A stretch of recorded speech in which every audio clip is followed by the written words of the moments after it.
Welcome back to KTN Prime. Thanks for staying with us. I know you've been waiting with bated breath. The governor is finally here and we'll have a lengthy conversation. You know what they say in politics? The second act is always the hardest. You have to prove that the first time wasn't luck and that your return isn't just nostalgia, but necessity. And tonight we host the Ford Kenya Deputy Party Leader and Bungoma County Governor, who is currently serving his second term and who hails from a region that is currently grappling with various political intricacies. By the way, as I mentioned, President Ruto appointed him as the Western Region Campaign Coordinator ahead of the 2027 general election. So is Luya unity still a piped dream? What are the plans to neutralize the Tawe movement?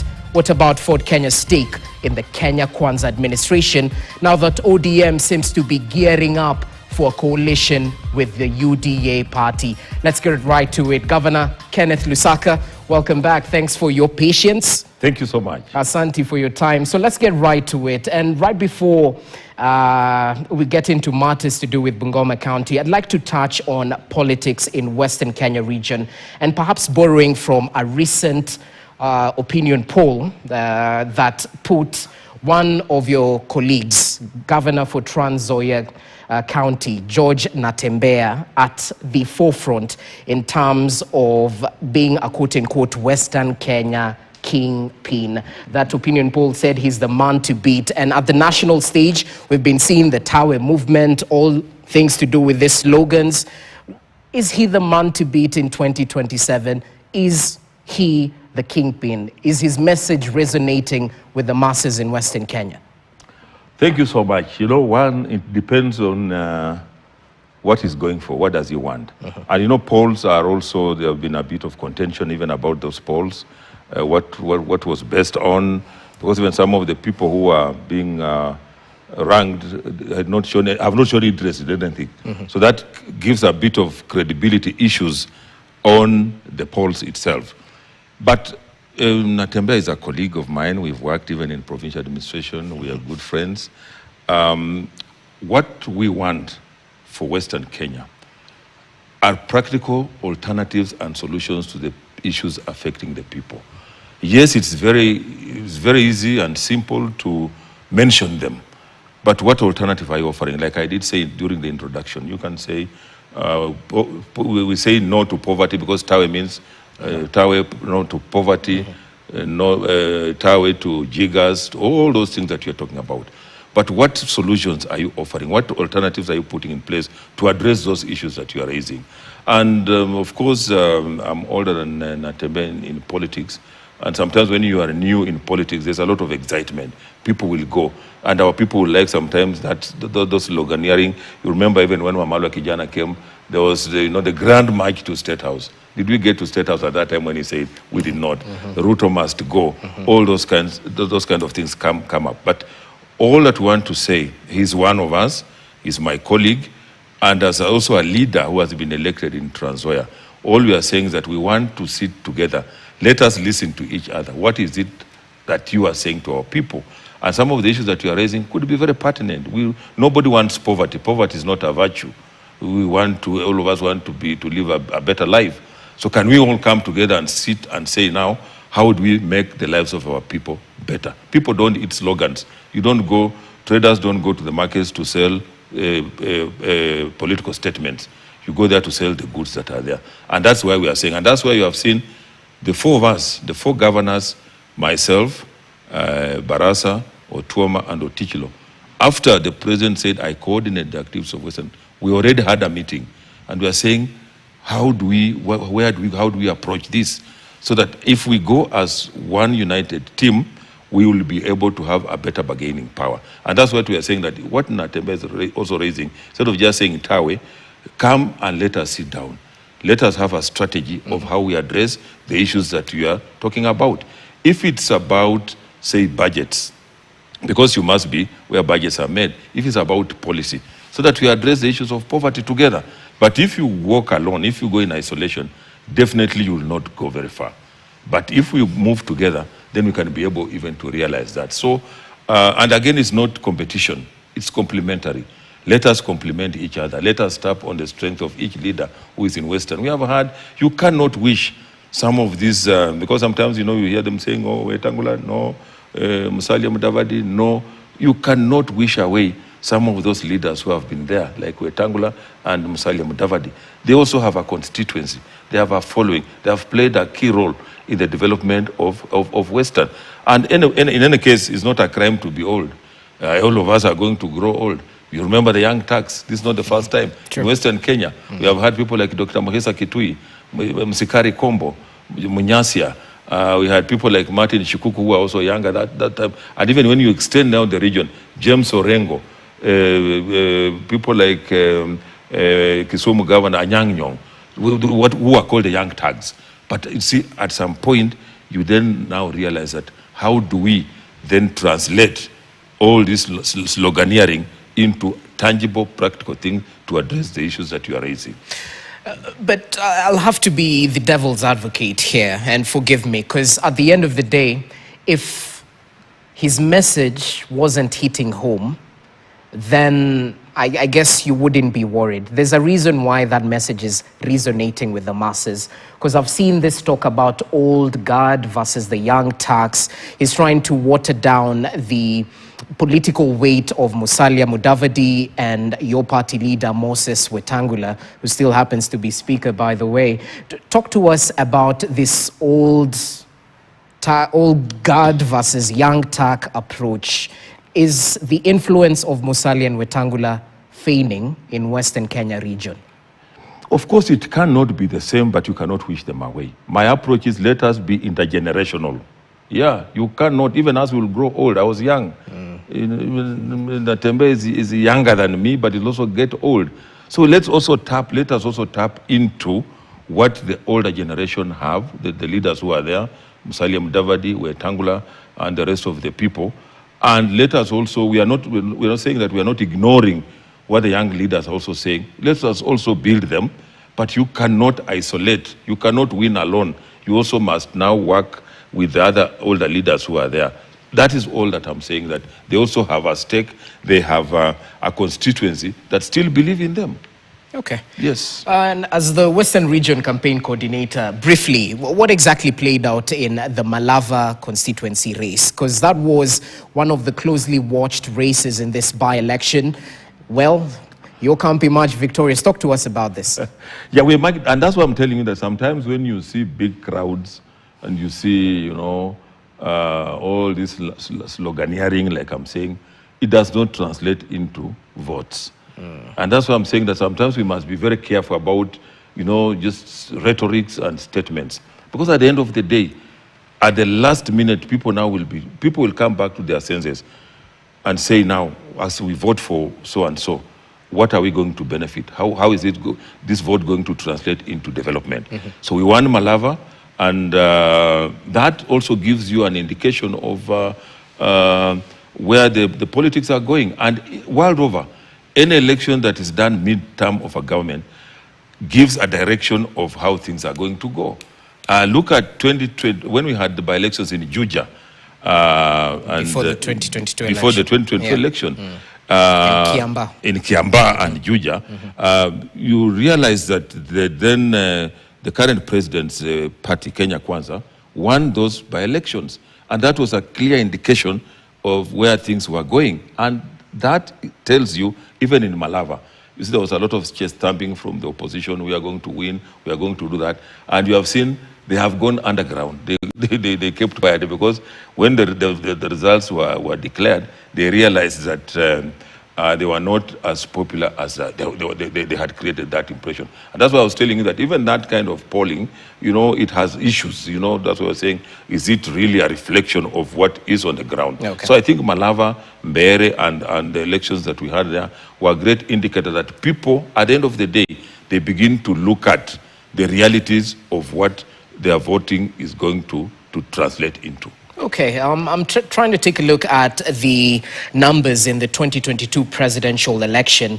And of course, out of the 5 Western Kenya counties, that's Busia, Kakamega, Vihiga, Bungoma, Trans Nzoia, the late Raila Odinga, who was leading the Azimio against William Ruto of Kenya Kwanza, emerged victorious in Busia, in Kakamega, in Vihiga, and Trans Nzoia, which was rather close. Bungoma was undoubtedly in favor of President William Ruto with roughly 62.3%. And of course, we heard about the successes of Moses Wetangula due to his influence and Ford Kenya in terms of this big share. Going into the 2027 general election, I'll have to ask Ford Kenya's space in Western Kenya, because a lot has happened since this particular election. The late Raila Odinga has left the stage, unfortunately. We have ANC party. We're not sure if it's there legally or not, because we have a court ruling today that said it is still there legally, that it hasn't been folded to join the ruling UDA party. What do you anticipate in terms of Ford Kenya's space? Maybe even before you go there, you've read out the voting pattern. Yes. And what is happening now is that I told you the four of us, the three governors, Vihiga, of course Vihiga is winding up, Busia and Kakamega, were in ODM, or are in ODM. And now ODM is having an arrangement with UDA, which means that you see the bloc that used to vote for the late Raila Odinga is now uniting with UDA. What does that tell you? And Ford Kenya is already in the Kenya Kwanza arrangement. That tells you that the whatever was the bloc that was voting for Raila Odinga, now led by the governors and the members of parliament also, who are in ODM, and with the arrangement that is going on and with Ford Kenya also coming into place, the whole region is going to be vote for William Samoei Ruto. I'll have to throw a spanner in the works. Zoning is a reality in coalition building. Yes. So Ford Kenya might get the shorter end of the stick. If you're talking about ODM's influence in Western Kenya, vis-a-vis Ford Kenya, is that a thing that should be on the table? The discussions are ongoing. You've had, there's a team that has been formed by ODM, UDA, and Ford Kenya is also going to be part and parcel of the discussion. Those are some of the discussions. That is what going to form part of the discussions that will be there. I was in the Kakamega ODM meeting. Which one? The one that was, of course, there were two, one in Mabole and one in Golf. I was the one in Golf. Yes. Of course, those who went to Mabole, actually that was meant to be like a breakfast or a lunch before they joined the other golf meting. News reports are, it's a push and pull, but it's anyway. It's a push and pull, yeah, but those are internal things that are being dealt with. Once that,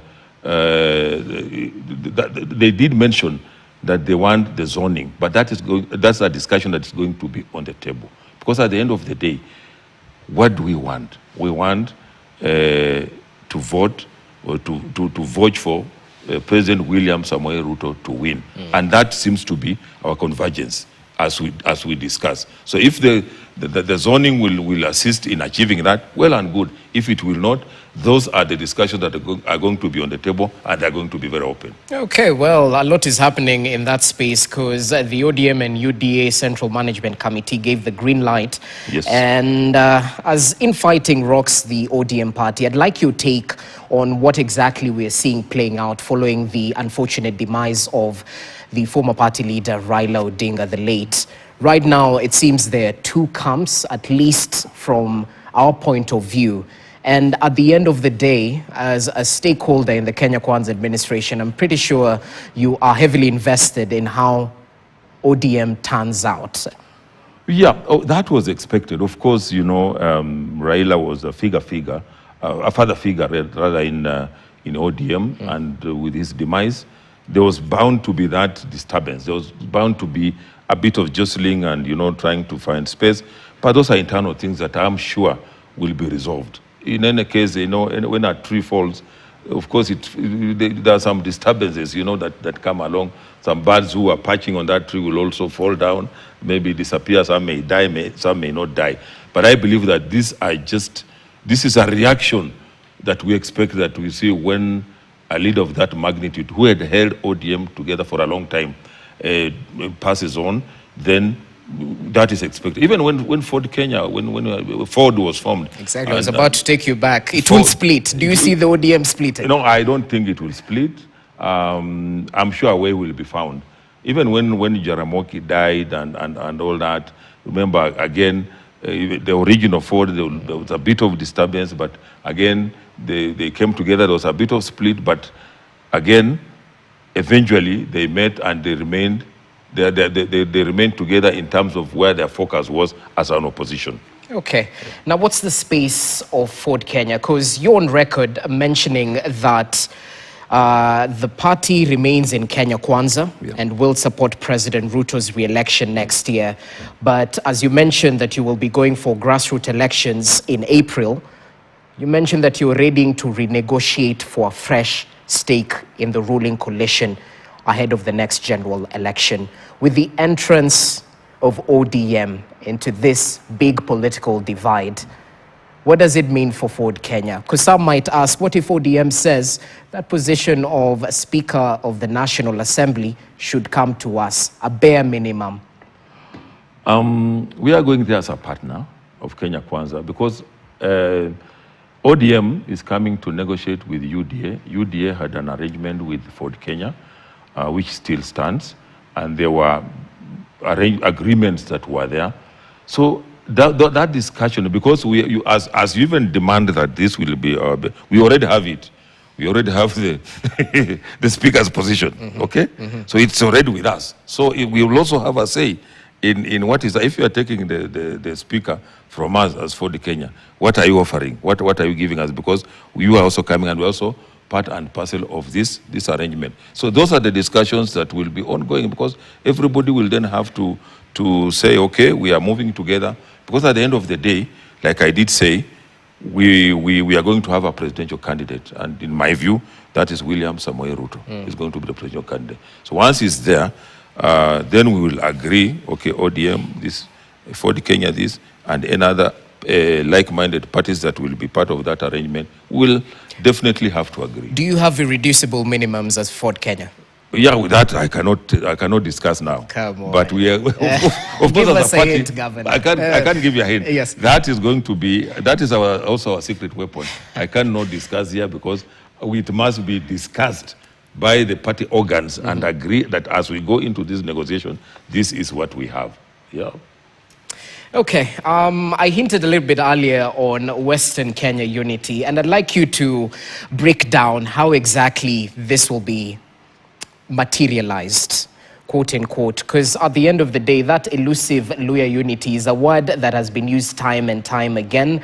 We saw the arrival of Prime Cabinet Secretary Musalia Mudavadi and Speaker Wetangula to the table, and yet that did not necessarily mean 100% of Western Kenya votes going one block. So in terms of unity, how exactly do you hammer this message home? And mind you, I've just seen a couple of comments. Kenyans seem to believe that this power-sharing, coalition building at times favors those at the table. So if you're not at the table, you're probably on the menu. Kenyans get the short end of the stick. No, but we are saying, if it's in terms of Ford Kenya, we are saying on the table. We are not going to be part of the menu. It's going to be also, we are actually already there. Because, you know, the Kenya Kwanza coalition is not dead. It's still there. True. So now we are talking about broad-based. So broad-based are coming, and broad-based is now coming together with Kenya Kwanza and whatever is there. I think for the Luya unity, one is we must stop being selfish as leaders. We must at some point agree that, like I always say, twins are born the same day, but one must come out first. So you can say we are the first among equals. So we must be able to agree that, you know, all of us cannot be the president, all of us cannot be a deputy president, all of us cannot be the speaker. So long as one of us gets, then as a community, we rally behind that one leader and say, okay, you go ahead. These are the negotiations that we are talking about. These are some of the things that I will be now grappling with. I will be talking to other leaders, elected leaders, right from the MCAs up to, you know, the senators and the governors. The governors we have already started. And saying, please, for heaven's sake, let us agree. We all cannot lead. There must be one leader. And that leader must be respected by all of us once we agree that let this one go ahead. It does not mean that you are less. I have all the qualities to become a president. But if I realize that, like Wamala Kijana said, if by me stepping down will achieve that unity, then that is what we must do. that one must be able to sacrifice for us to move forward. And in football, again, when you are playing, like I always say, you give the ball to whoever is best placed to score. Because not all players in that pitch can score. A goalkeeper is there to defend. If you give the ball to a goalkeeper, he'll hold it. Another player holding the ball is a foul. So we must give whoever is best placed. And that is the conversation that we'll be having, and having a candid conversation. You can be disappointed, you can walk away, you can do whatever you want, but we must, at the end of the day, have smoke, see smoke, white smoke at the end of the tunnel. And that's exactly what happened in 2002. When Wamalwa Kijana, of course, people don't sit down to agree that this is going to be our leader. But a leader will just, emerge. He will just come up the way Wamalwa did. And everybody agreed, yes, this is our leader. Let him be ahead. And I'm sure we are moving in that direction. We are almost there. And sometimes when you find that you are not a new leader can come, or somebody else can come and take the lead, so long as we remain one and we take our people towards development.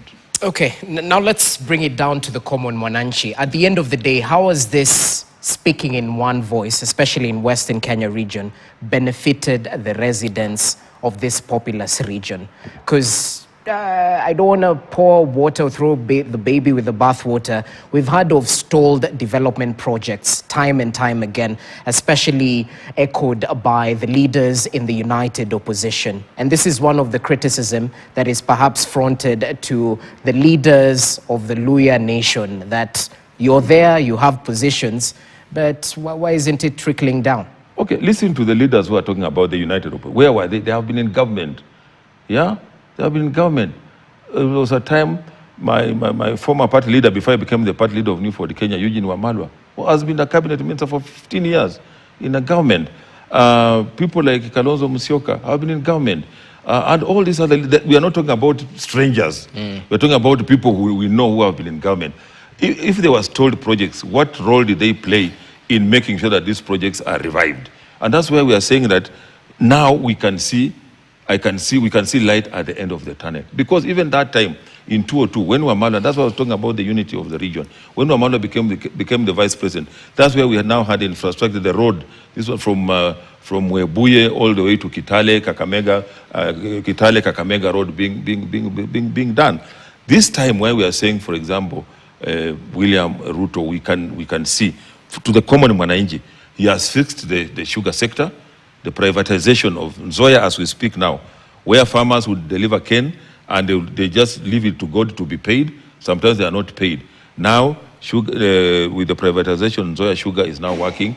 I spoke to the new owner yesterday, and he confirmed farmers are being paid after 7 days. You take your cane there and you are paid. You can call any farmer who has taken cane to Nzoia and ask him whether he has been paid or not. We still have a few challenges with the former workers, and the national government is planning to pay them. The road infrastructure now as we talk, the road from, for example, Musikoma, going all the way to a place called Dorofu and Navaholo. Contractors are now on site. The Kimilili-Sikata Road is now being worked on. The Tarbo-Sihendu Road is also being worked on. And many other roads. Markets are being constructed. As we talk now, we have 52 markets being constructed by the national government, and even the county government also constructing some markets in the whole of Western region. So some of those stalled projects are projects that are now coming up after this administration took over. No, there were a bit of challenges because of the economy that they inherited, which was a bit stressed. But I want to look at the leaders who are talking about all these things. They have been in government for many years. What did they do? What was their contribution in these projects that we are talking about stalling? What role did they play? You can now not stand out and claim now to be very wise. And yet when you are there, these are the things that happened during your period. So let's give credit where it is due. And we are seeing that these things are being reversed. And to the common Mwananchi, that is what we want to tell Mwananchi, that now, are you seeing this road being done? Are you seeing this market? Are you seeing this water? Are you now being paid as a farmer of cane? Are you seeing cotton being revived? Are you seeing this ABCD happening? That is the conversation that we shall be having. Okay, and it's an ongoing conversation. It's an ongoing conversation, yes. And I'm pretty sure the voters will decide at the end of the day. Yes. Well, we've talked about matters to do with politics. I'd like to briefly touch on national politics, because at the end of the day, you're a firm supporter of President William Ruto and his administration. He is ensuring that Kenya realizes the dream of becoming a first world country through the establishment of the National Infrastructure Fund, privatization, and ensuring those proceeds actually go towards development. So I'll have to ask you, is Singapore dream a reality? Really? Yes. What do you tell the naysayers? Singapore is a reality. What President Ruto is telling Kenyans is that Kenya is not going to be Singapore overnight. But you must start believing that it is possible for Kenya to get where Singapore was. Why is he referring to Singapore? Look at the steps Singapore, when Singapore got independence in 1965, it was poorer than Kenya, it had no minerals, it had nothing. So it had to put certain measures in place to be what it is. And that is what President William Ruto is telling us, that now, it's not about the people, it's choices that you make. We want to go, and you must think big, you must dream big. Now we want to go to Singapore. What are the steps that we must take? One, if you look at how Singapore became a first world country, first of all, it had the affordable housing. 80% of people, Singaporeans, live in government affordable housing built by the government. Looking at the infrastructure, it did the infrastructure. That's exactly what Kenya is now doing. Urban planning, how are our towns, how are they coming up? We're talking about health, universal health care, and all those things that, we're talking about, SHA, SHIV, we're talking about fighting corruption. Those are the steps, the sequence, and it must be deliberate. Those are the sequences that led into Singapore being there. And that's why the president is telling us, let us support him. Let us not continue thinking that Kenya can be permanently a poor country, that we can go to Singapore. Singapore made it. And Singapore did not just wake up to be what it is. It was a deliberate move. And that's where we are now, we are going. So let us look at the things that we are doing: affordable housing, healthcare, education, industries, manufacturing. Another issue that Singapore did was to invest in manufacturing, which the president is also emphasizing manufacturing. That's why we're having things like KIPES in all the counties to do what we call value addition and all that. So it's not a pipe dream. It is something that can happen and is going to happen. And that's the path that we are going on. And an area that I know that we must put emphasis on is the fight against corruption. That's an area that I think we need to tighten, because Singapore again was very firm with dealing with corruption. You're found corrupt, or you're mentioning corruption, a corruption case, the penalty is instant and real. And that is an area that we need to address, and we will be in Singapore in a few years to come. Government austerity measures, I think, is equally an issue to address. And if you'll be looking at the Kenya Bold newspaper, The Standard, tomorrow, we are reflecting on a High Court ruling that said, these 21 advices to the president have been halted, and it might have been a waste, because we saw this coming in terms of the burden of advices, number one, and how they were appointed. At the end of the day, what do you make of the austerity measures? Because your president, our president, mentioned that he'd cut down on government spending, that perhaps his advices would be reduced at the height of the Gen Z protests. But right now we're talking about 21 advices who have been stopped by the High Court. And if you look at how much has gone down the drain, it's roughly 2.44 billion shillings that has been spent to finance these offices and pay these advices, surely. But let me ask you, I respect the courts. How many advisors did Uhuru have? Two wrongs don't make a right. I know, and I'm going to say that he had 20. These are 21. He also had CASs. I'm not justifying anything. But again, we are saying that these are also people who I don't think they were just appointed at random. They were appointed to give certain advice to the president in certain areas. Look at the areas that they were put and what they were doing. So we can't say that it is money under the drain. It's like they have not been working. They have just been paid for doing nothing. They have been working. They have been advising the president in the various sectors. So it's not a drain. I'm just saying that maybe we need, and I think if you look at the ruling, they said, let us do an audit. Let us look at it. And you may realize that supposing they check and find that actually they were doing a good job, what happens then? So it's not justifiable to say that it's a drain, like they were just being paid for doing nothing. Even Kibaki had advisors. They were not as many, and because the issues were not as complex. And remember, President Kibaki did that before we got into the devolution. And that's why I was asking you, President Uhuru Kenyatta had 20 advisors. How come it was not illegal? Now it is illegal. They had CSS. When President Ruto also came up with CSS, it becomes illegal. So I think let us also be fair.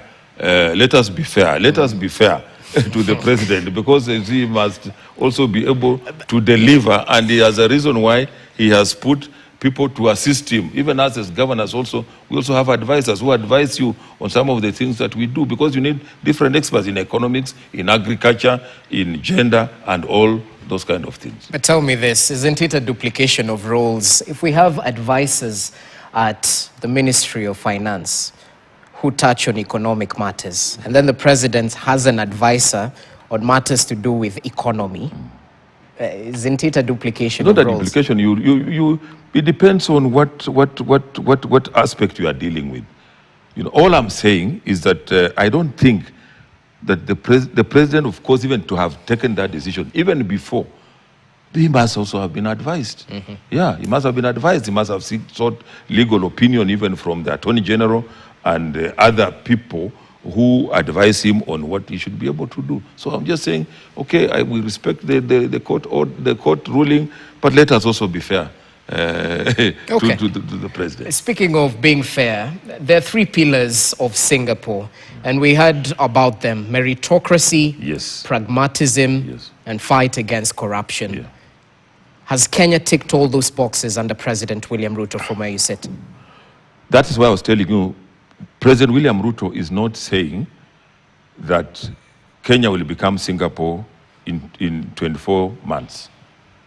He's saying, let us start the journey to Singapore. And we must change your attitude. Attitude does not require any budget. You just need to change your attitude.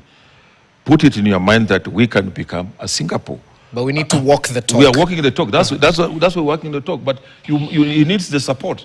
Because if he tells you now, I want us to go to Singapore, and before he even finishes that statement, you are telling him it's not possible, we can't go to Singapore. In his story, this is propaganda.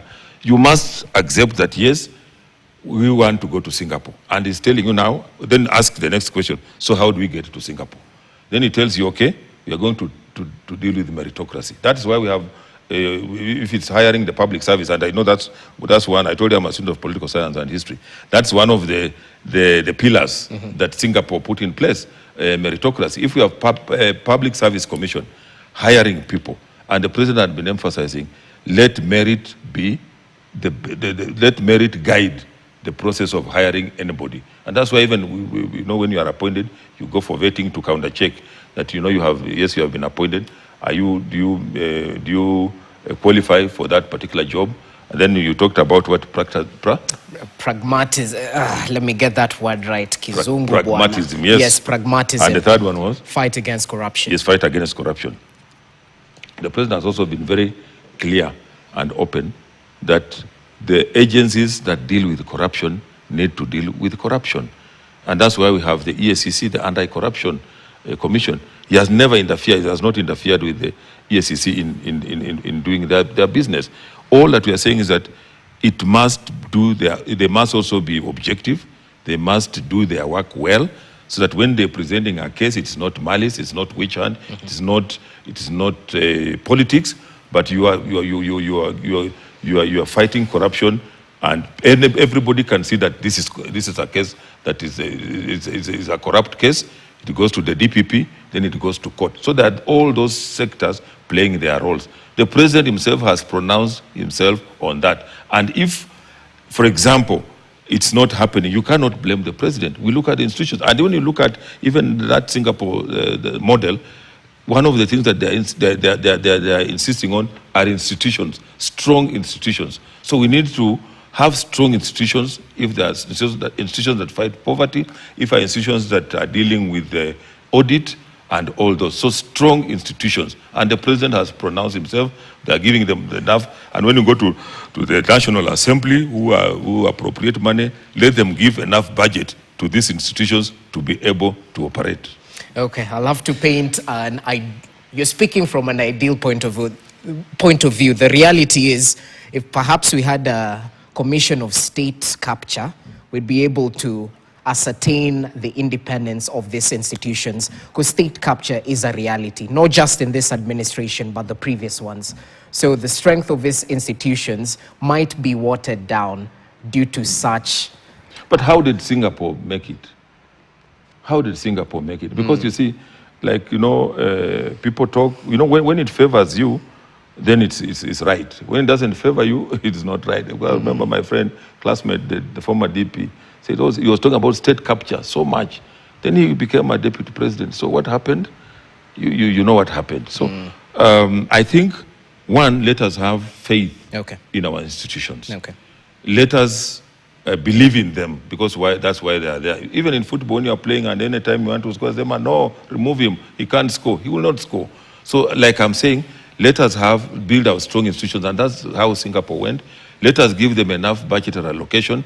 Let them work. And when they perform their duties, let us not be the first people to say, we are now being finished as a community. Because again, that has been a problem. Our community is being finished. We are being targeted. We are being done this. Let's build these institutions. Once we have strong institutions, then everything will just fall in place. Everything will work. We will not have to go an extra mile. I'm not painting an ideal situation. I know these things are possible. That's how Singapore made it. And we can also make it. Okay. Let's talk matters. Bungoma County now. Yes. The counties are going through a cash crisis. And this is nothing new. According to reports, it's up to 68 billion cash crisis that is crippling counties. We've had governors say that Treasury has not wired funds for 2 months. And we know of the implications of such a move to these devolved units, struggling to pay salaries, remunerations, suppliers, relying on bank loans, and the risk of disrupting services in hospitals, schools, and some of these devolved functions. What's the true state of affairs? How many months are we backdated? Because this money is supposed to be put by the 15th of every month, yeah? Let's give to Caesar what belongs to Caesar.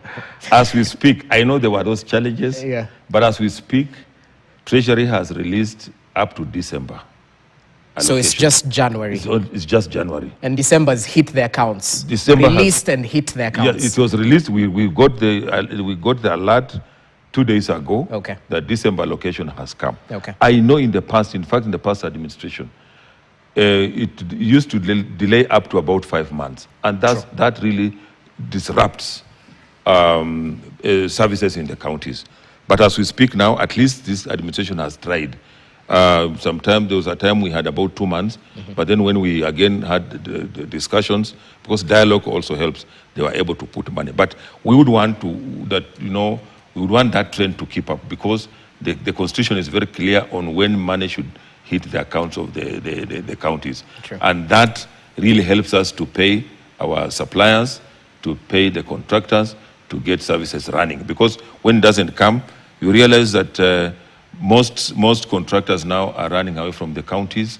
Most people don't want to do business with the counties because, again, we are not able to service their loans. Most of them have taken loans. We have had suppliers who have died as a result of stress because they were not able to be paid. So it is important, it's critical that the money be sent to the counties. As counties, we're also trying our level best to raise our own source revenue, which is also very, very important, just to back up what we are getting from the shareable revenue. So as we speak now, at least we only have January, which is remaining. But December, we have the disbursement has been released. We are just waiting for the money to hit the accounts. Then we'll be able to service to do the necessary. To do the necessary. Talk to us about the steps your administration is taking to clear this pending bill menace, especially in counties, because it's not just a menace in county but national government. But speaking in Bungoma, what exactly are you doing?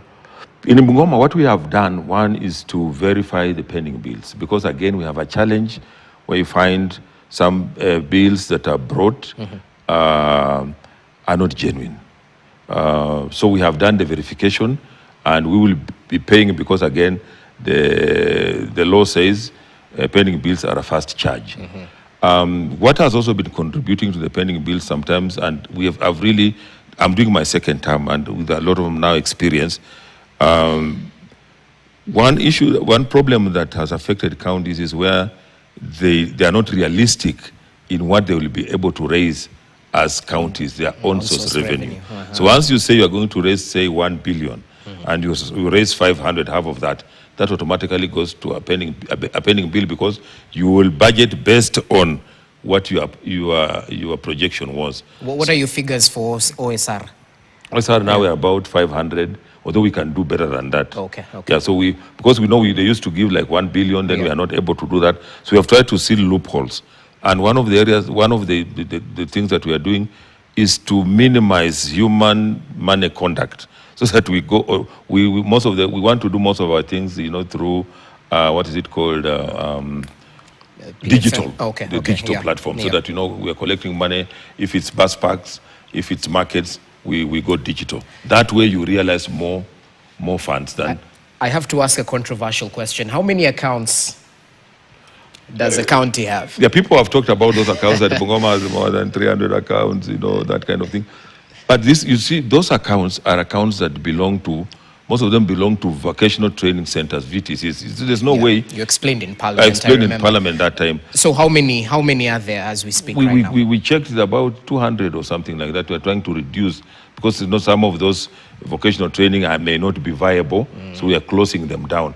But you see, you cannot have... It's just like schools. You cannot have an account of, say, Kamkunji Primary School, and then there is Dagoretti Primary School sharing an account. It will have to have its own account. But again, sometimes we blow these things out of proportion. We make it appear like money is just being stolen. And I also must use this opportunity to say, governors are also people of credibility. We have credibility. Most of us have served this country for more than 30 years.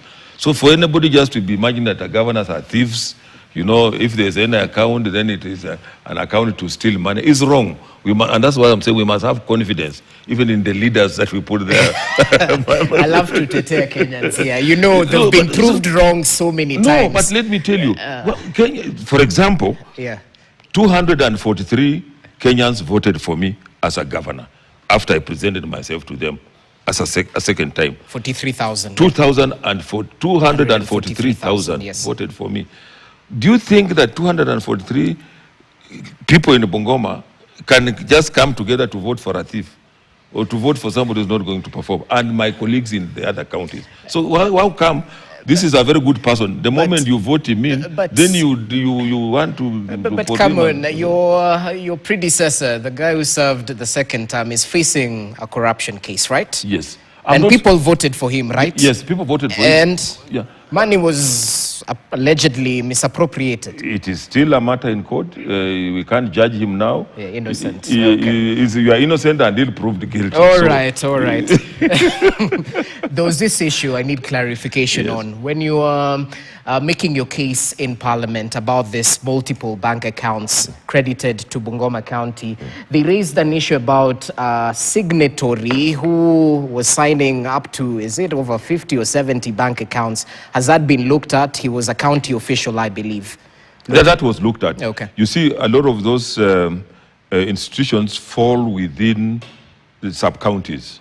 So that's an officer who was in that, in charge of that, those sub-counties. Yeah. That's why in fact, it was a lady. That's why she appeared to be a signatory on most of the accounts, because she was the one who was controlling them. Okay, moving on. I'd like to perhaps borrow from the PFM Act, looking at the wage bill crisis that at times faces counties. Because at the end of the day, there's so much pressure on the county executive to ensure that payment is done on time. Yet we're looking at, the PFM Act says roughly 35% should go to wage bill, the rest, of course, to development and matters to do with that. What No, figures? 70% to wage bill, Wage bill? 35% at least, or is it development? What Let me just confirm right now. Yes, but what figures are you dealing with in Bungoma County in terms of wage bill, and how have you been able to perhaps manage the expectations of the employees while making sure that the wage bill doesn't balloon to a point that the development fund is affected? Yeah, that is one of the biggest challenges in most of the counties.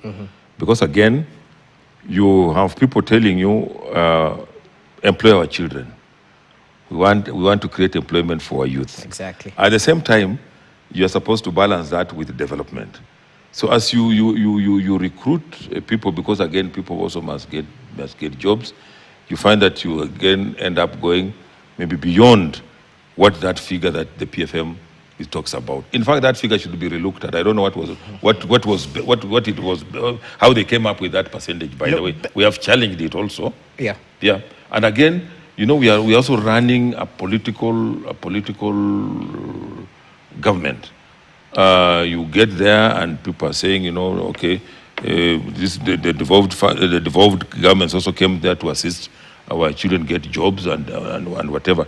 We have tried our level best to make sure that like Bungoma, we are now at about 39 or so, which is slightly above, should be about 35. Yeah. We're trying to bring it down so that maybe through natural attrition, when those ones go, if we have to replace, then they have to be very critical areas in the county. But otherwise, when we came in, you know, I happen to have been one of the pioneer governors in 2013. Yes. We inherited staff from the then defunct local authorities.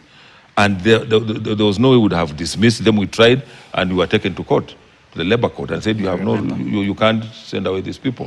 That's a situation where you will find a vehicle has 10 drivers, one vehicle with 10 drivers. So these are just corridor people who are there. So the morals come in, and again, governors are working in their own homes. You want to be professional. Some of us have been very professional. You say, now I want to do, we declare some people redundant. Then they say, okay, we'll see whether you will make it again, whether you will vote for you again. So then government has to balance between. But we are trying our level best to ensure that at least there is development, and there are people, the requisite human resource to carry out that development. Because again, development cannot run on its own. Definitely. We must have people to drive it. Okay, now let's talk matters development, because I'd like to move beyond plans and ask about status reports of projects that your administration has taken upon. You're in your second term, roughly 2 years to go to the end of your term. What exactly is your priority as you enter into 2026? My priority, number one, in Bungoma we have a constituency called Tongareni, which is like our bread basket, but they never had any tarmac road. The roads are terrible, in a terrible state. During my first term, I started tarmacking a road called Misihu Naitiri Brigadier. That road, we had an arrangement with the current president, when he was the deputy president, the national government, that is, to do almost half of it. So me, I'm doing from Naitiri to Misihu. When I left, nothing happened, but I've gone back. I've tarmacked about 20 kilometers. We're remaining with 2 kilometers to complete proper tarmac. So you've tarmacked 22 remaining. Two are remaining. 2 kilometers remaining to complete. And then the national government, on its part, has done about 2 kilometers. The contractor has been very lazy. The contractor had no capacity. I think they are re-advertising next week to get a new contractor. Once that road is done, it will be the shortest road between, say, Misihu, Matunda, and then you go to Eldoret. So that's my priority, and I'm completing it. If you talk to anybody in Tongareni, they will tell you That is a legacy project they will remember me for. Okay. In Kandui, we are doing a market, a modern market and bus park. It's about 95% complete. Just the county or with the national The government? county. Okay. This county. Okay. I have given in my address, the new year address, I gave the contractors up to March to complete all, I'm calling them the flagship projects, to complete that. That will decongest Bungoma town and Kandui. All vehicles will get there, people will get stalls there, and they will now be operating in a decent environment. Kamkuya market, again, it's a big market in Kimilili sub-county, which we are also working on. It's also about 95% complete. I think by March it should be complete. During my first term, I started a public high altitude training center for athletes in Mount Elgon in a place called Chemoge. It's also phase 1 is over.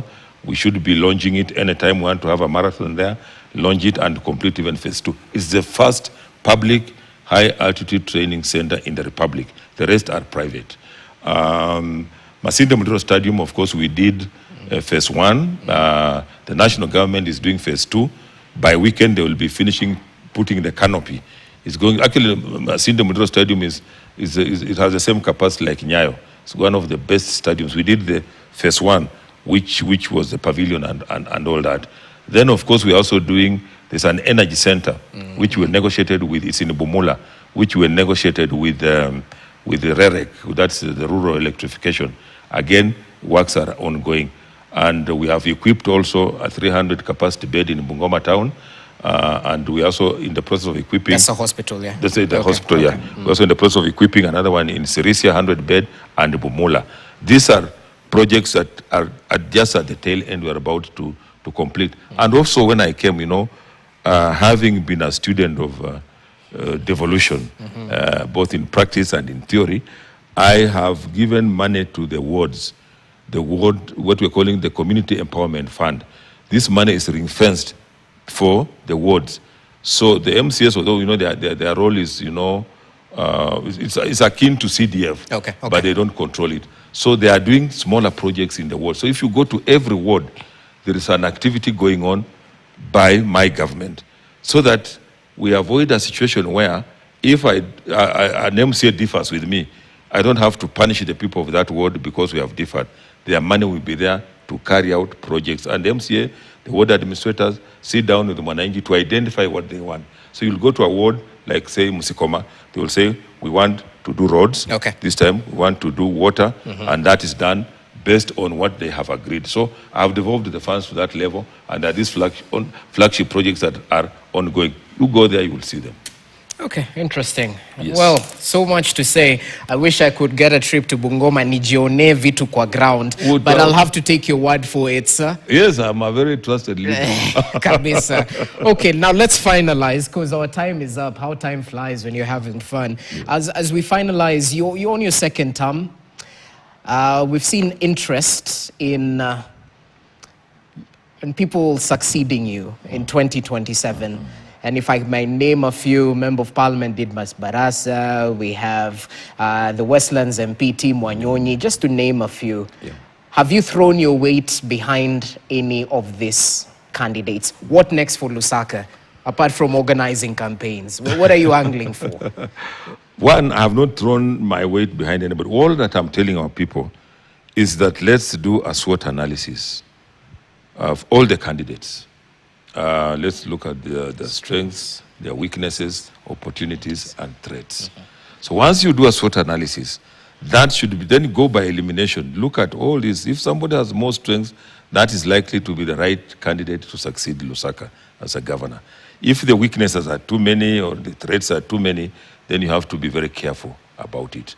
But I'm hoping that they will be able to make the right decision to get somebody who will succeed me and carry on from where I have left or where I will live. In any case, it has to be seamless. No governor will ever do everything and finish, because if I finish everything, the next governor will have nothing to do.